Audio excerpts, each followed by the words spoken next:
अब हिले तू बारू पवित्र चोली के भीतर गम के लाई तर। अब हिले तू बारू पवित्र तोर माल बुझाला छेना रे।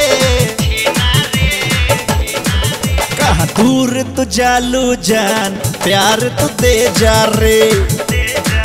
कहाँ दूर तो जालू जान प्यार तो दे जा रे।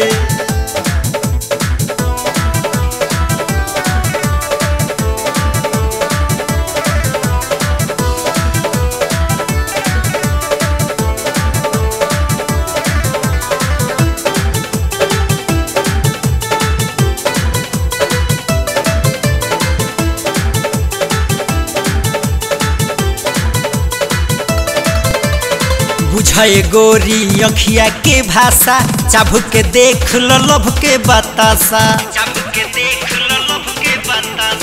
बुझे गोरी अखिया के भाषा चाबुक के देख लो लोभ के बतासा।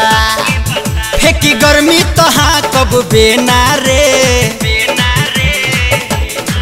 जहाँ दूर तू जालू जान प्यार तो दे जा रे। कहाँ दूर तू जालू जान प्यार तू दे जा रे।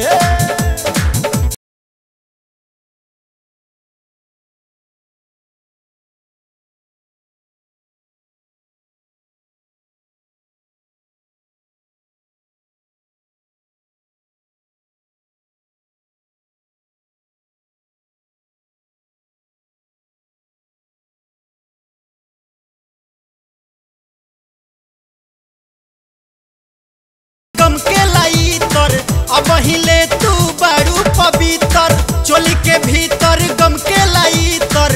अब हिले तू बारू पवित्र तोर माल बुझाला छेना रे।